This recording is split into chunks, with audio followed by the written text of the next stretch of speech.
Good morning students.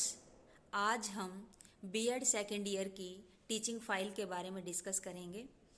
आप सभी को पता है कि आपकी 90 डेज़ की टीचिंग प्रैक्टिस लगती है जो अभी आपकी चल रही है। तो उसमें पहले ही स्टार्टिंग में ही बच्चों को कॉलेज में माइक्रो टीचिंग सिखाई जाती है ताकि जब वो स्कूल में जाएं तो वहाँ पर उनको पढ़ाते टाइम कोई परेशानी ना आए। तो आपकी माइक्रो टीचिंग में 5 टाइप की स्किल्स होती हैं जो आपको अपनी फाइल में लिखनी होती हैं। जो फर्स्ट स्किल है वो होती है आपकी स्किल ऑफ इंट्रोडक्शन या इंट्रोड्यूसिंग द लेसन। यानी कि इस स्किल का मेन रोल ये है कि बच्चों को इंट्रोडक्शन करना सिखाना लेसन का, कि जब वो क्लास में जाएं तो कैसे शुरू करेंगे, शुरुआत कैसे होगी। तो वो चीज़ जो है स्किल ऑफ इंट्रोडक्शन में सिखाई जाती है। बेसिकली ये सभी स्किल्स कुछ कंपोनेंट पे काम करती हैं। इसमें कुछ कंपोनेंट होते हैं। जब आप माइक्रो टीचिंग का लेसन कंप्लीट होते हो और उसके नीचे आप रेटिंग स्केल बनाते हो, पैमाना बनाते हो जिसमें आप कुछ पॉइंट लिखते हो, तो हर एक स्किल के अलग अलग होते हैं। जो स्किल ऑफ इंट्रोडक्शन है उसमें सबसे पहले आप करते हो पीके टेस्टिंग। पहला कंपोनेंट क्या हो जाता है हमारा, प्रीवियस नॉलेज टेस्टिंग, पीके टेस्टिंग।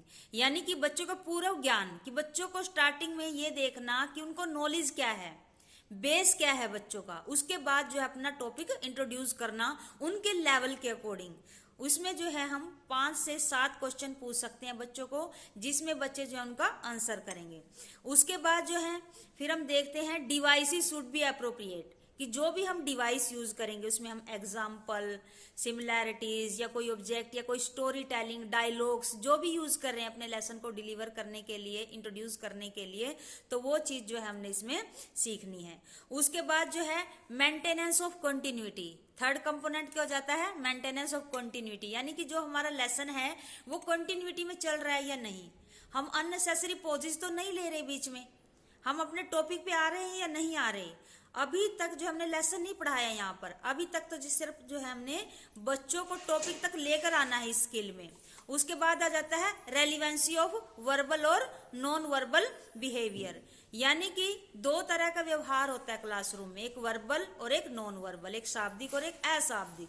अशाब्दिक में हम अलग अलग हाव भाव यूज करते हैं और शाब्दिक में हम जो है सिंपल इंस्ट्रक्शंस देते हैं। तो दोनों तरह के बिहेवियर उसमें देखे जाते हैं। और एंड में लिखते हैं हम होल लेसन इंट्रोडक्शन, जिसमें पूरे लेसन का इंट्रोडक्शन आ जाता है कि हमने किस तरीके से इंट्रोड्यूस किया अपने स्किल को। तो ये 5 कंपोनेंट आप जो अपनी फर्स्ट माइक्रो स्किल में लिखोगे। बेसिकली इस स्किल का माध्यम यही होता है कि हमने टॉपिक तक लेकर के आना है बच्चों को। इसमें टॉपिक पढ़ाना नहीं है स्किल ऑफ इंट्रोडक्शन में, इसमें जो है जस्ट टॉपिक तक लेकर के आना है। जैसे हम टॉपिक पर पहुंचे लेसन खत्म हो जाता है, क्योंकि माइक्रो टीचिंग का टाइम पीरियड जो है सिर्फ 5 से 7 मिनट तक होता है। ये आधे घंटे या 20 मिनट का लेक्चर नहीं होता, इसमें जस्ट जो है 5 से 7 मिनट का टाइम पीरियड दिया जाता है। अब दूसरी स्किल के बारे में डिस्कस कर लेते हैं। दूसरी स्किल है हमारी skill of illustration with examples. यानी कि जैसा नाम से ही पता चल रहा है इसमें एग्जाम्पल डालने होते हैं, तो इसके भी कंपोनेंट बनते हैं। 5 कंपोनेंट है। इसमें क्या जाएगा, example should be simple, example should be interesting, example should be relevant. 3 point ये हो जाते हैं। सिंपल होने चाहिए हमारे एग्जाम्पल, इंटरेस्टिंग होने चाहिए और 4th पॉइंट हो जाता है हमारा use of different type of examples. Different type के एग्जाम्पल यूज कर सकते हैं हम। जैसे कुछ एग्जाम्पल विजुअल होते हैं जो दिखाते हैं बच्चों को चार्ट या पिक्चर के माध्यम से, मॉडल के माध्यम से। इसके अलावा कुछ ऑडिटरी एग्जाम्पल्स होते हैं स्टोरी टेलिंग के माध्यम से, या फिर इसमें हम रियल लाइफ एक्सपीरियंसेस शेयर करते हैं बच्चों के साथ। या फिर कुछ जो है टेक्सचुअल एग्जाम्पल होते हैं। टेक्सचुअल एग्जाम्पल क्या हो सकते हैं, इसमें कोई ना कोई इन्फॉर्मेशन हो सकती है, या फिर कोई चीज़ जो हम रियलिस्टिक वे में भी उनको दिखा सकते हैं, जैसे कोई रियल ऑब्जेक्ट हो गया, वो भी इसी के अंदर आ जाता है। इसके अलावा इसमें हम 2 टाइप के अप्रोचेज भी यूज कर सकते हैं, मेनली इंडक्टिव और डिडक्टिव। 2 तरह की अप्रोच, आगमन विधि और निगमन विधि।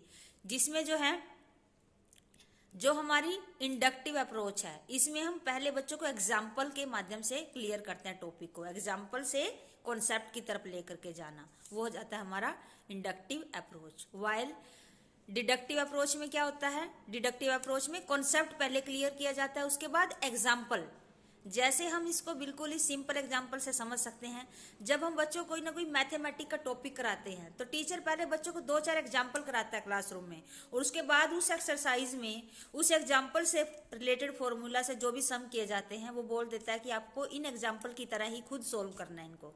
वो हो गया हमारा एग्जाम्पल से जब हम कॉन्सेप्ट क्लियर कर रहे हैं। दूसरा, जब हम कोई लैंग्वेज टीचिंग करते हैं तो उसमें हम क्या करते हैं, पहले रूल लिखाए जाते हैं बच्चों को कि रूल लिखो आप इस टॉपिक के, बेसिकली ग्रामर में।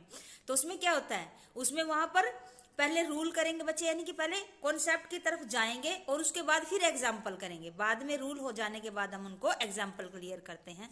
तो ये 2 तरह की अप्रोच भी इसमें की जाती हैं। तो ये था आपको माइक्रो टीचिंग का समझाने का थोड़ा सा पैटर्न मेरा, कि आपको थोड़ा माइक्रो टीचिंग के बारे में पता चले। I hope you like the video. Thank you.